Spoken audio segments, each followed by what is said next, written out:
¿Qué tal? Muy buenas tardes y bienvenidos. 2 de la tarde, hora del este de los Estados Unidos, un día histórico.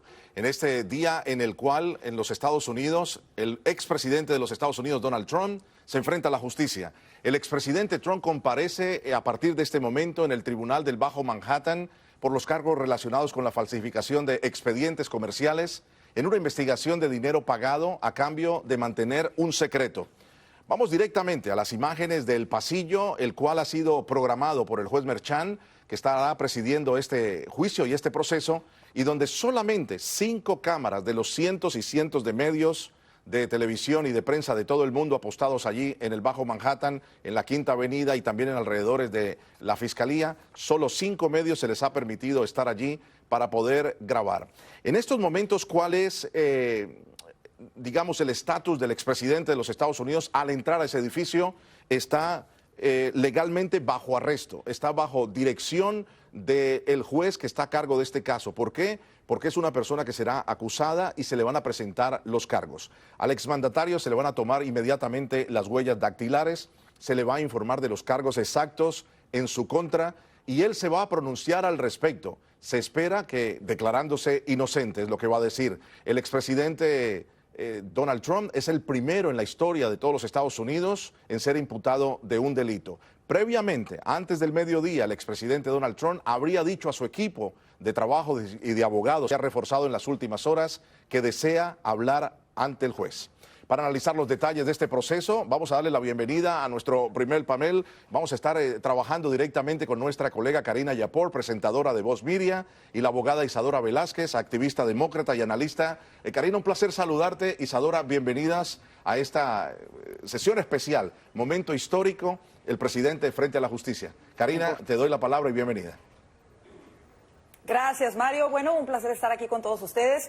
Como bien lo has mencionado, yo creo que una de las cosas a resaltar, sin duda alguna, de esta cobertura es la gran atención que ha captado este caso en contra del expresidente Donald Trump. Fíjate que justo hace un par de semanas teníamos la oportunidad de platicar con algunos de los legisladores en la Cámara de Representantes, legisladores conservadores que anticipaban estos hechos y que mencionaban lo peligroso de alguna manera, lo que se está viendo ahora en el país de cómo se puede ir en contra de un adversario político, pero bueno, eso lo estaremos discutiendo más adelante en cuanto veamos más detalles y sobre todo en cuanto conozcamos, por supuesto, los cargos que se le van a imputar al expresidente Donald Trump. Y esa es la gran pregunta, Karina, y el gran secreto que el juez Merchan tiene hasta el momento. Tiene sellados los cargos, ya sabemos exactamente que son 34. Isadora, abogada, bienvenida nuevamente y gracias por decirle sí a esta cobertura especial. La situación del día de hoy, ¿qué punto de ángulo, qué imagen le da a usted de lo que está sucediendo hoy en cuanto a la democracia y en cuanto a lo que son las instituciones, en este caso la institución de la judicial?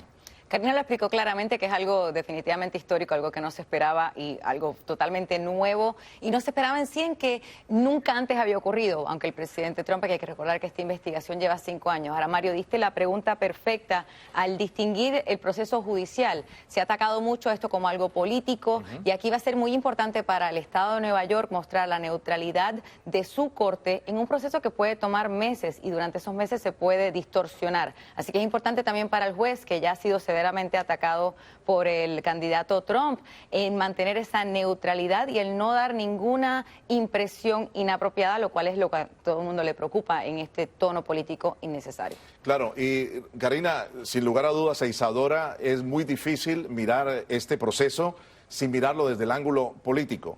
Son 2 personas muy conocidas por el expresidente de los Estados Unidos desde que era un empresario y se ha dicho una y otra vez repetidamente, Karina, que han hecho carrera porque tienen que ir ante las urnas para ser fiscal, para ser juez. El fiscal Bragg ha estado anteriormente como fiscal federal, regresa a la Fiscalía Estatal. El juez Merchan, que tiene una historia extraordinaria como un inmigrante que llegó muy pequeño a los Estados Unidos, actualmente tiene 60 años, es uno de 6 hijos, originario de la capital colombiana de Bogotá, pero esto es simplemente una curiosidad. Ya ha tenido incluso un juicio muy importante que fue el contra la Fundación Trump, donde su presidente fue hallado culpable, o sea que son figuras conocidas. Es difícil, Karina, separar esto del tema político a un año de las elecciones. y la pregunta es larga, pero como decía la abogada Isadora, en un juicio que incluso puede superar en tiempo las elecciones de los Estados Unidos. Yo les quiero pedir un segundito para ir con la respuesta y quiero ir en full cámara a lo que es las imágenes en estos momentos, porque ya varios miembros de la Guardia del Servicio Secreto de los Estados Unidos están allí apostados. Ha entrado parte del equipo, porque los hemos reconocido, de los abogados del expresidente, que contrataron además en las últimas 24 horas un refuerzo de, como dirían en el béisbol, de ligas mayores, porque se trata del abogado Todd Blanche. El abogado Tom Blanche representó anteriormente al ex jefe de campaña del expresidente Donald Trump, hablo de Paul Manafort, así como a Igor Fruman, que es un ex asociado del entonces alcalde de la ciudad de Nueva York, Rudy Giuliani, quien fuera alcalde y uno de los más estrechos colaboradores en su primer juicio político. La puerta es la puerta que todo el mundo está mirando. Reiteramos, en cualquier momento las imágenes y las únicas que vamos a tener allí, Karina, van a ser las del presidente de los Estados Unidos, Donald Trump, entrando, haciendo un camino, no se va a esposar, no le van a estar, digámoslo, custodiando o tomando por su brazo ninguno de los miembros de la policía de la ciudad de Nueva York, porque es un acusado de alto perfil y no reviste ninguna peligrosidad, Karina. Así es. Y bueno, tú lo mencionabas, Mario Andrés, yo creo que lo importante aquí a analizar, y tú preguntabas en una pregunta retórica, si había manera de desprender esto de lo que es el escenario político. Y la respuesta, por supuesto, es que no. La realidad es lo que se ha visto en contra del expresidente Trump. No es la primera vez que está siendo objeto de una investigación o de una intención de ponerle cargos, o de una intención de alguna manera, como lo mencionan más abiertamente los congresistas republicanos, de sacar de la jugada de alguna manera al expresidente Donald Trump, de impedir de alguna manera que vuelva a postularse a la presidencia, que como bien lo sabemos y lo mencionaste, estamos a un año de estas elecciones presidenciales. Vimos el proceso primero para intentar destituirlo, posteriormente el proceso hace un año por los acontecimientos del 6 de enero y vemos ahora este esfuerzo en el que tú lo mencionaste. De alguna manera los republicanos y conservadores denuncian que todo está muy estructurado. Este juez, como bien lo mencionabas, ha tenido ya algunos casos cercanos al expresidente Trump en los que ha fallado en contra del expresidente Trump. El mismo fiscal Bragg, durante su campaña, una de las lemas de campaña de él era que si él era electo, iba a presentar cargos formales en contra del expresidente Trump. Por esto es que los congresistas lo denuncian como una persecución política. Y fíjate que conversando precisamente tanto con el congresista Díaz Balar como con el congresista Jiménez, ellos mostraban su preocupación de que en Estados Unidos se comenzara a ver lo que vemos en nuestros países, lo que se ha visto en Venezuela, lo que se ha visto en Cuba, lo que se ha visto en otros países de América Latina, en donde se persigue a los oponentes políticos. Y la verdad es que, de alguna manera, tienen sentido sus palabras ante estos hechos. Y por supuesto sabemos que son carreras que se han hecho, que se han labrado con mucho esfuerzo, independientemente de la orientación política. Por eso le quiero preguntar a la abogada que ha tenido tantos juicios y ha tenido que comparecer en corte, ¿hasta qué punto un fiscal, hasta qué punto un juez, sabiendo que en la parte federal se desestimaron entrar en estas investigaciones, hasta qué punto una persona con un pergamino tan grande como esto, y permítame en el término vulgar, se la juega de presentar cargos ante un expresidente, siendo parte de la historia, como decía Karina, y lógicamente siendo la primera vez que se juzga, que se persigue a un expresidente? 34 cargos. Isadora, deben de tener algo muy importante, o al menos uno de los cargos, como se ha podido, entre comillas, filtrar a través de fuentes, que tendría que ser un cargo grave respecto al presidente, más allá de pagar por un silencio. Más allá del cargo grave, me parece que es más el énfasis en el cargo local. Este fiscal está siguiendo cargos estatales dentro del estado de Nueva York, en el cual existe la ley particular en contra de cualquier fraude en récords de negocio, que es en sí se asume que va a ser el cargo principal, aunque en sí es un delito menor. Es interesante porque se ha enfatizado que diciendo un delito menor, ¿por qué se sigue adelante con un cargo así o con un posible cargo así? Y es la defensa del fiscal de enfatizar que nadie está por encima de la justicia. También hay que poner poner en contexto durante su campaña, sin duda alguna, en mi humilde opinión, el fiscal cometió el error de enfatizar que quería tomar cierta acción legal en contra del expresidente Trump. Lo dijo públicamente. Es así. Cuando hacía campaña para su elección, ¿no? Y cometió el grave error de no enfatizar que ya tenía unos, en respuesta a por qué lo decía, él tenía ciertos cargos pendientes que tenía que investigar en contra del presidente, el expresidente, y en vez de decir que se iba a encargar de esa investigación, no usó las palabras correctas en su campaña, lo cual nuevamente le da este mal sabor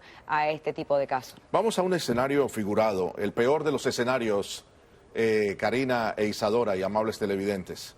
Es imputado, es hallado culpable el expresidente de los Estados Unidos. Esto no le impide correr a la presidencia de los Estados Unidos en 2024. Te veo asentir, Isadora. Tienes toda la razón y nuevamente depende mucho de los cargos, pero no un cargo menor o dependiendo de la situación en sí, el que sea imputado en sí no es suficiente para prevenir esta campaña. Así que el argumento de que esto se hace para prevenir una campaña o que sea presidente en sí no es totalmente justificado. Lo que es preocupante es cómo esto podría afectar otros cargos y otras investigaciones que vienen, ya que si no se muestra la neutralidad necesaria, deja nuevamente ese mal sabor político e innecesario. Y yo solamente me refiero a todas las entrevistas, Karina, perdóname, que hemos hecho en los últimos días, pero Karina, más allá de afectarle negativamente, muchos piensan, y tú y yo hemos entrevistado a mucha gente que dice, esto va a catapultar la imagen del expresidente para llevarlo, hoy día le saca 2 dígitos a los contendores más cercanos en el Partido Republicano. Bueno, y lo hemos visto así, Mario, efectivamente, e incluso desde que iba a conocer el expresidente a través de sus plataformas sociales, de esta investigación y de esta posible acusación formal, ha logrado juntar más de 8 millones, me parece, en fondos para defenderlo, para ayudar a su defensa. Pero quisiera retomar un poco lo que mencionaba la abogada. Me parece muy interesante y creo que todos lo hemos visto. Yo creo también, estoy de acuerdo con ella en el hecho en que el fiscal cometió este error de divulgar estas promesas desde que estaba postulándose, porque te deja ver que no es imparcial. Tú como fiscal, y lo debe saber mejor la abogada, obviamente tienes la obligación de no tener ningún prejuicio en contra de ningún acusado, y el acusado se presume inocente hasta que se demuestre lo contrario. Creo que es grave el que él haya hecho estas aseveraciones, y creo que parte de lo que molesta más incluso a los neoyorquinos es el hecho de que parte de la administración del fiscal ha sido disminuir delitos graves, dejar en las calles a delincuentes que antes eran procesados por delitos graves, bajarles las penas, bajarlos de felonías a delitos graves para que puedan obtener la libertad, y esto ha catapultado exponencialmente la violencia en el área de Nueva York, que se encuentra entre las ciudades más violentas como Nueva York, Chicago también.